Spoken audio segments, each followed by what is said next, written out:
Welcome to The Growth Equation. This isn't your typical business podcast. We're keeping it real about the challenges of scaling up, period. I'm Tristan Wright and I've been there. I've built and scaled my own business. I've sold it. I've learned a ton along the way. Now I'm bringing you the no BS stories of founders who are in the trenches right now, navigating that messy middle. We're talking advertising, marketing, design, creative, branding, the whole 9 yards. Doesn't matter if you're a solopreneur or running a team of 100.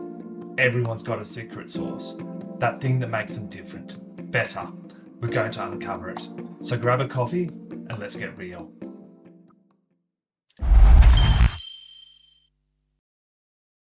Today we're talking to Lex from Vastly Digital. Lex, welcome. Hello, thank you for having me. I'm really looking forward to having a chat with you today, especially to understand why everything is so retro in our backdrop. Yeah, I think it's like old school values, old school brand, old school customer service. Also, I'm a bit punk, so I had to make it a little bit about me as well. You don't have any pink in your hair or? No, I used to. There's a photo that I kind of show new team members sometimes of like a throwback to when I was in high school. Well, I had this like huge mohawk and I had two lip rings and a nose ring. And yeah, so I've sort of tried to keep a little bit of my roots, when we briefed our brand designer, I said corporate punk is what is the inspiration. So that's how we ended up here. I like it. Tell me a bit about Vastly. How did you get to where you are today? Yeah, so Vastly's been around it's had a couple of iterations, but it's probably been around since about 2021, where it started really with kind of a friend of a friend asking me to check out their digital. I was working for a large agency at the time and my friend said, "Oh, can you just have a look at what's happening with, this business? They're concerned that they're maybe getting ripped off." And I had a bit of a look and the campaigns weren't great. And so they kind of said, "Can you just do it for us? We don't really want to go with another agency. Can you just manage it?" And so I went, "Yeah, sure. Okay." And then that's how Vastly was kind of born. And then, yeah, more and more people sort of were coming to me in that fashion. And the agency that I was working for at the time was pretty supportive of me doing my own thing. And so I gradually kind of pared back the work there and started doing more and more of my own thing. Got it completely wrong the first time. Had way too much work to do. I wasn't charging enough, wrong type of client. And so I then went back to work. So I decided that I needed to just pare it back. Hey, so 2021 COVID times, you had people coming to you saying, "Yep, we want you to help." So you started doing that. You were working long hours, weren't making money. Yeah, it was like I was making enough money, right? So I got to a point where I was like, great, I've replaced my salary so I can leave work. I went part-time where I was and sort of built it up to the point where I'd replaced my salary. And then I worked 3 months part-time, saving my salary and just living off the business. So I had this kind of trial 3 months where I was also kind of banking 3 months worth of my salary as savings. And then I left and I was like, great, I'm going to do Vastly full time. And then I realized that I had capped myself. So I was making my salary, but I was working more hours than I was ever working before. And I didn't have scope to grow and pay other people because I was just making my salary, but I couldn't take on more clients because I didn't have capacity. So I was in this place where I was a bit stuck and I couldn't bring on more clients because I was too busy. And the clients that I had didn't really have capacity to increase their spend. And because they were kind of lower spending clients, I had to work twice as hard to get a result, So I just put myself in this position where I was like, I can't go anywhere, I can't scale this. I can't bring on more clients. I can't make more money. And I sort of realized my mistakes in that I was just taking revenue. If someone wanted to pay me, I was like, great, okay, I'm going to work with that client. And then I realized that wasn't sustainable, that I wasn't going to be able to grow. If I wanted to just be a freelancer and just, do that, then that would have been fine. But I realized that I had to sort of take a step back and realize what are the types of clients that I want to work with that are going to allow me to build an agency, not just be a freelancer. And so I had to have some tough conversations with some clients and say, look, I don't think I'm the right fit. And I referred them on to other people that I could recommend. And I got approached for a contract role at the same agency that I had been working for. So I took that contract role, pared my client list way back, kept the ones that fit the mold of what I knew I could scale, and kind of started again. And then, here we are now. Made it sound so seamless. You worked really hard, worked long hours, and then quite quickly worked out you need to make changes. Was it that seamless, or is that just the cliff note? I'm the kind of personality type that I do make very fast decisions. So if something is not working or is working, then I'll just make the decision. Like even when we got the office space here, it was like we did the end of year survey and people said that they felt like we needed a different office space, and within 2 weeks I'd signed a lease, So it was like I like to just make fast decisions based on, and it's not a rush decision. I think there's a big difference between a rush decision versus a fast decision. I still want to think through everything that I'm doing, but I do that quickly. I don't mull on it for months and months and months. So I'd had a bit of time where I was working really hard and thinking, how can I make more money? And I'd explored those avenues pretty quickly. It's like, do I have capacity to take on more clients? No. Can I get more money out of the clients that I'm currently working with? No. Okay, something needs to change. And at the same time, this contract position came up and I went, I think this is a sign, I think I just need to not worry about the money, because that was the thing. I was like, I can't make more money. I can't bring on more clients. I can't get more money out of my client base now. So the best option is to just go back to doing work, scale back the client base and kind of go again. Yeah. So it was seamless in the way that the opportunity kind of came up to have the contract role. But yeah, there was a lot of hard work and late nights of like working out what I'm going to do and rejigging my offering and thinking about how am I going to scale this.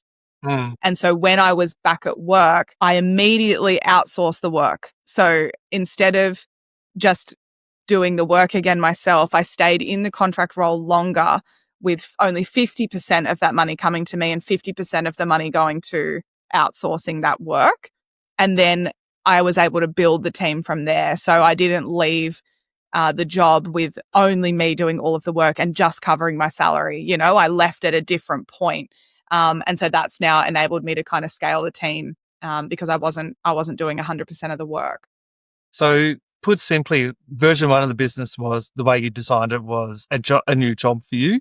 Yeah. Version 2, you designed it from the outset with you not being the main focal point of delivering work.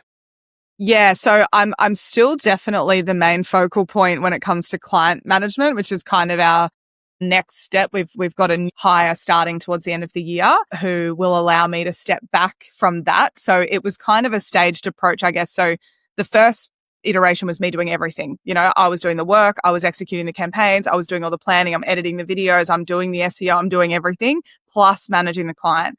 So the second iteration was, okay, I'm going to outsource at least the majority of the execution of the campaigns, and I'm going to be the one consulting with the client and briefing it in. But in terms of doing the busy work, then I would outsource that. So, and then with books have you read? Like, it's like you consumed it and you know what it is, or have you just come up with this logic? Have you worked out this is the way to go? I think it's probably a combination. To be honest, I haven't read a lot of business books. I grew up around small business, so my family owned business my whole life. Not like this, they've owned more like local businesses. Like my parents owned bottle shops for years and they owned a motel. They're not like these businesses that can kind of scale. But I guess from them, I've just learned a little bit about conceptually, profit and loss and this and that. And, just kind of pick those things up. As a family, we own a restaurant business together now, all together. My brother runs it. So I've been around business. And then I think for me, it was just trial and error in a way, but just the error quickly, and not repeating the same error. Screw up and screw up fast. Yeah. And learn from it quickly. Like it might take you a long time to screw up. You might, like I was kind of doing the the solo thing for a while, like 6, 8, 9 months, I think, from memory. But then once I had the realization of what the barrier was for me, I went, okay, I need to change now, because if I dwell on this, it took me a little while to understand what the issue was. But then as soon as I realized what the issue was, I quickly pivoted and went, okay, I need to change and I need to do it right now. Yeah. So effectively, you're the front end and the back end, and you've got people doing this stuff in the middle. Yeah. And so, now we've got a team that's really doing all the execution. I mean, I'm still very involved in, talking to them about strategy, and I still get my hands dirty in campaigns if we've got something that's challenging. But now we have the fulfillment team that really looks after all of that, which is awesome. And we do have some account management stuff in-house as well, but a lot of the clients are they're very tied to me. Yeah, so we're expanding that team. Today? What's that, sorry? How big is the business today in terms of headcount and client? Yeah, so we've got, I think it's 14 staff, so 14 in the team. Mostly employees. We do have a couple of contractors that we work with, particularly in the dev space, because we do websites, but they're a little bit more ad hoc. We don't go out looking for websites. We typically just build websites for people that we are going to be working with on a retainer basis. So because of that fluctuation in the work, we have some contractor developers that we work with consistently, and then the rest are a mix of full-time, permanent, part-time, and casual. We have a lot of working mums in our team, and I tell you what, they're some of the hardest workers that you'll ever come across. But because of that, they often do 3 or 4 days, and they sort of work their hours across the week. We have really flexible hours in terms of people can work whatever hours they want as long as they're doing their hours and it's relatively consistent. So, we have a bit of a mix of kind of working arrangements, which works really well for us. Yeah. When was your first employee? How many years ago was that? That's still with you. So from version 2 of the business. So I outsourced to a company that did white label fulfillment offshore. And then I hired a contractor, a very experienced contractor based out of the Philippines who was really experienced with SEO, and had her she was like my first employee in a way. And she was helping me manage the other team. Excuse me. So she was helping me manage the offshore team and validate and check all the work. And then after a while, as the client base grew, she sort of said, I think we could just hire our own people. And she's like, I know a couple of people that we could hire to build our own team. What year was this? This would have been, so I think that was 2022. Yep. Yeah, it would have been 2022. And so we had that sort of contractor team for a little while. And then I ended up, there was, as with any offshore team, there's challenges, offshore, onshore, all of the above. There's always challenges. Everyone's a different culture. There's different ways of doing things.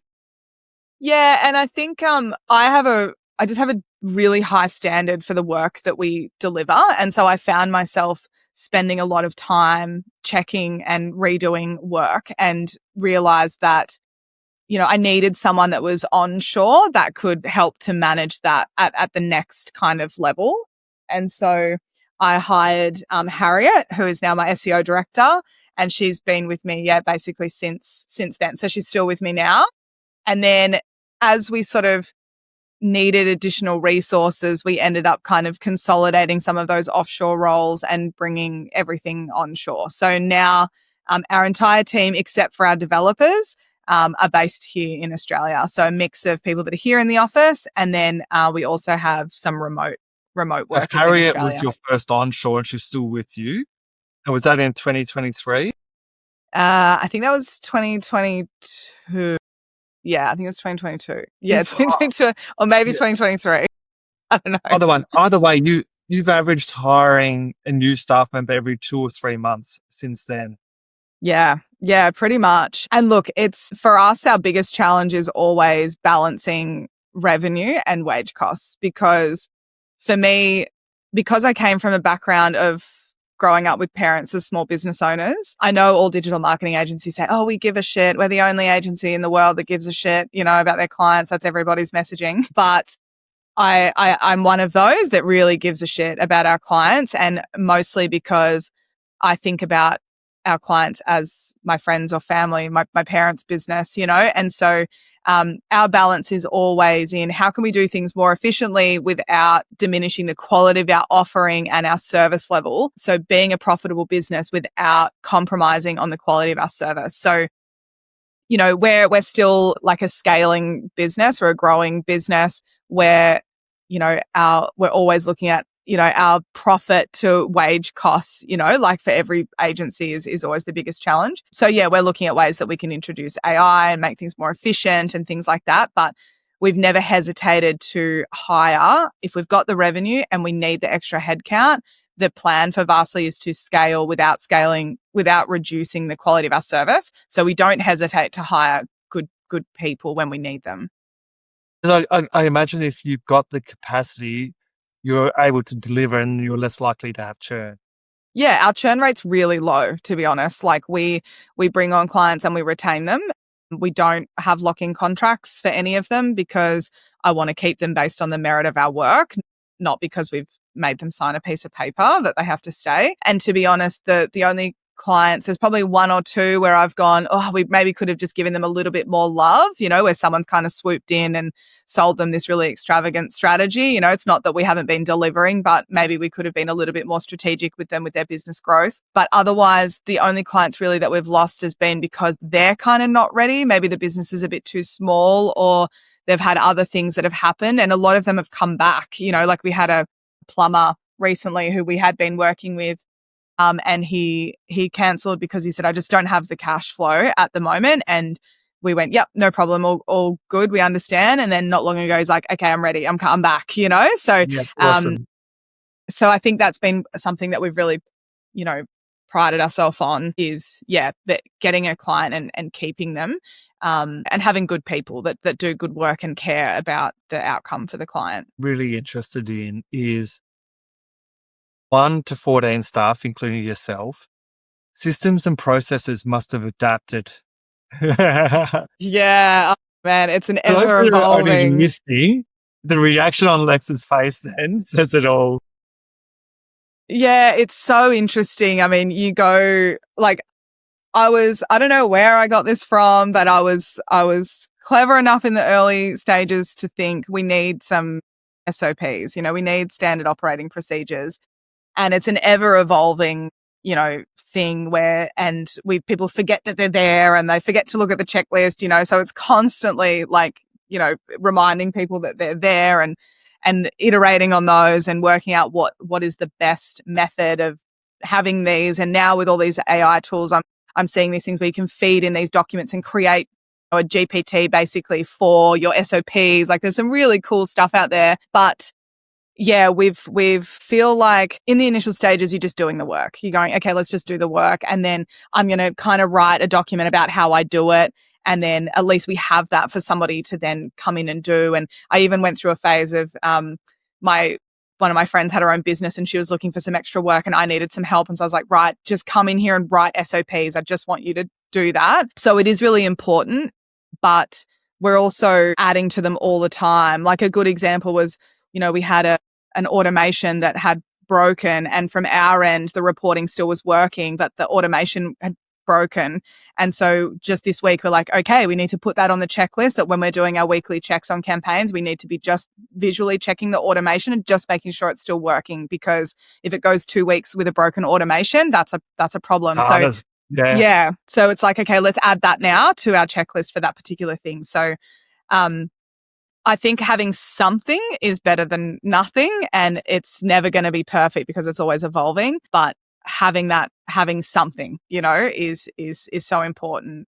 So people know what their job is, and I think I sort of joke that we're like a chaotic, we're chaotically organized, right? Like we have all those things in place, but they're just never going to be perfect, and they're always going to be evolving. And being a relatively small business, we sort of joke that like everyone's job is everything.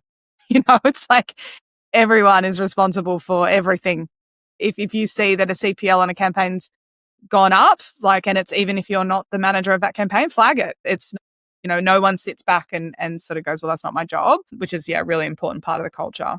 Yeah, you need to, everyone's got to have each other's back. Like, just because your PD says one thing doesn't mean, like, you don't want to step on everyone else's toes, but you need to support one another. Yeah. And at the end of the day, this is all about caring about the outcome for the client, So, and even our account managers, we call them client advocate, because it's like your job actually is to advocate for the client internally. You're the ones taking the information from the client and giving it to the fulfillment team and making sure that they understand what it is that the client wants and needs and the outcomes. And you want to be the advocate for the client, the translator, and checking on the campaigns and, making sure that we're hitting those goals. So yeah, that's how we want to have everybody across everything as much as possible. Going to the personal side for a minute, how has running a business changed you as a person? Oh, it's a good question. I think if anyone thinks that like quitting their job to run their own business gives you more time and more freedom, like it's absolutely dreaming. But I just love it. I think it's given me more, I wouldn't say more purpose, but like a lot more passion for the work, because we have the power to change how we do things at any time, whenever we want. So that's a real driver for me to be always looking at, well, how can we do things better or differently or more efficient? How can we serve our clients better? So I think that it's made me a lot more driven and a lot more strategic in the way that I think. So yeah, I think that's probably the biggest change is like, now I'm constantly looking, before when you have a job, you're like, okay, what's my job? What are the processes here? How do I do my job? You tell me what I need to do kind of thing. And yes, you're going to bring maybe some innovation, but I mean, I worked at News Corp, you can imagine how much red tape is at a company like News Corp. Whereas here, we can do whatever we want, and so I think that's changed my thinking a lot in the way that we, build our offering. Yeah, I'd say that's probably the biggest personal impact.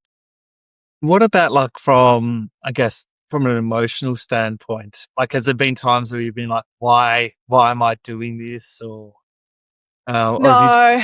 from day one? Look, I think I've loved it from day one. I think the biggest emotion that I would probably feel about running the business is just like a general level of anxiety. Yeah. And I think for more, the two big things for me are like responsibility to our clients. I just always want to be doing the best job. And at the end of the day, that's going to come down from me and it comes back on me. If our team is doing a great job, if we're delivering, then that's amazing. If we drop the ball on something, then, that general level of anxiety of just wanting to do the best that we possibly can for our clients. And then the other thing, of course, is like, I'm paying people's wages. And so I want the business to be successful because I want to pay the team well and I want them to love the work and I want this to continue. And I actually had this really nice moment. I was telling Abby, who's my head of marketing operations, we went out for like a bit of a team dinner and we were all just like having such a good time and laughing and talking and telling stories. And it was just so nice. And I just had this moment of like, wow, I just want this to continue. That's another driver for me, is just being able to enjoy the people that I work with and the work and them enjoying where they work. And, so there is that feeling of responsibility, that I think every business owner would understand, especially when you have a team of people that you're paying. So yeah, I think just a little bit of anxiety, but then there's the moments of like the huge wins, where we had a client that we brought on from another agency that had a really poor experience, and they came on with us and we really kind of swooped in and went over and above for them because we knew that they'd had such a poor experience. And we spoke to them last month and they said they had the biggest month they've ever had on record of new clients. So there's those moments where it's like, how cool is that, that we get to have that impact on other people's businesses. So there's a lot of satisfaction in it too. Yeah. I'm writing an article at the moment and the title of the article is Your Business is What You Do, Not Who You Are. So Yeah. a lot of business owners tie their identity into the business and don't separate the two out. Yeah. Yeah. It's, look, I think it's hard not to, because you put so much of yourself on the line, and it is for me, it's like business is very personal, and it always has been personal because my family has owned business. And, at one stage we had a business, a restaurant business together. We have one now. We had a second one, which if you're in hospitality and you're thinking about opening a second one, I wouldn't advise it. But we went through some phases where we were really struggling as a business. It was winter, we had outside seating, we'd had something that happened in summer where we didn't have the cash flow that we wanted to have going into winter. It was really a bit of a fine line of going, all right, we're just trying to keep the doors open until we get back into summer.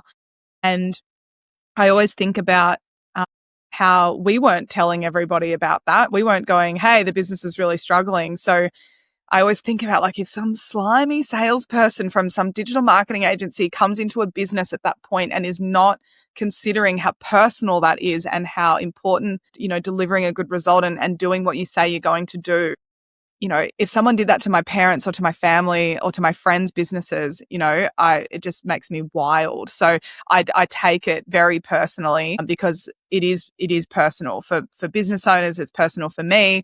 It's, it has real impact on people's lives. And so I think if you disconnect the humanity, it doesn't necessarily need to be your identity, but if you have to keep a level of humanity in business, otherwise all you care about is the bottom line. And that's when, clients get fucked over, and I'm not about that, not about that at all. No, like you have to understand that side of things, but like from disconnecting yourself, like if the business fails, you're not a failure type thing.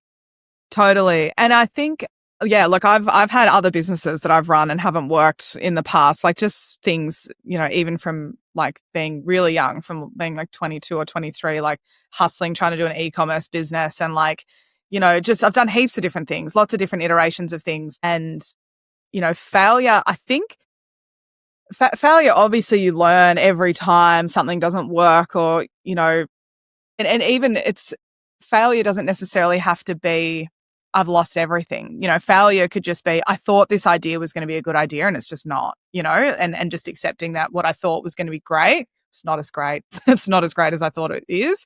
Yeah, yeah.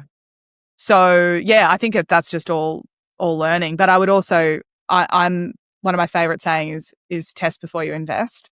So even when I started Vastly, we had this really crap brand. Like I just did something in Canva and I had some weird galaxy theme. And, I just went, I'm not going to spend $10,000 on our brand. I'm still testing product market fit. I'm testing whether this is what I want to do. And I just hustled. So I didn't bet my house on it, and even with the office and stuff here, we went, well, I'm going to negotiate on a lease term because I don't want to commit myself like financially where I'm going to ruin myself. So I still play it safe, in that aspect of making sure that I back myself in a lot of ways, but I also don't want to make silly investments where the economy could change. It could be another COVID thing, like you've got to think about all of those things as well. But yeah, I think failure is it's not even, I don't know, unless, like I said, unless you're betting your house, failure is not a big deal. It's like, it's just learning. Totally. What is one thing that you wish you had done differently?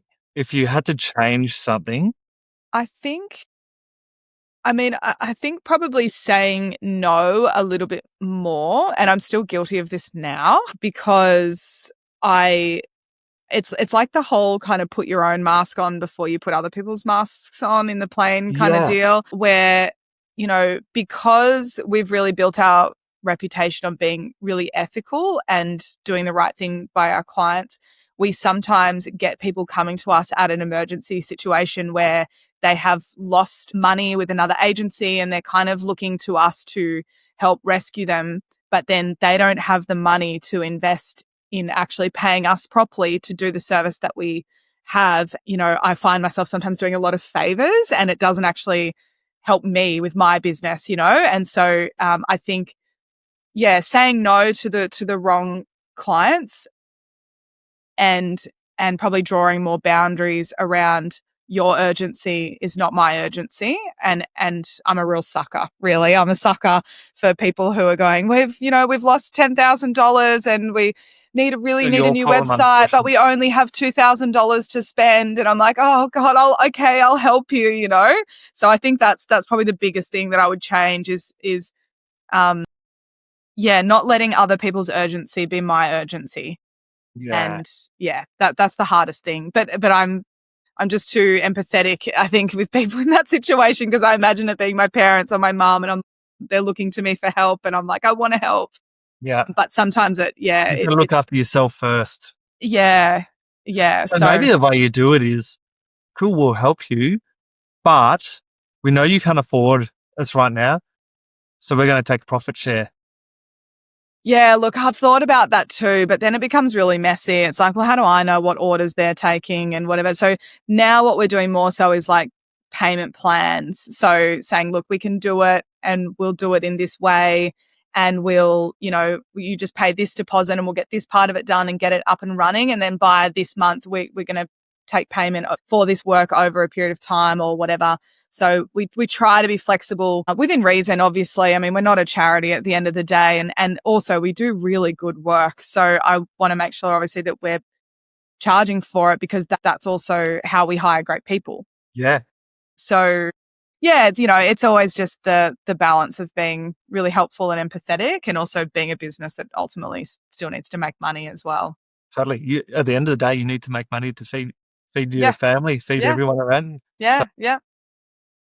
And my hobbies, I gotta be able to have fun.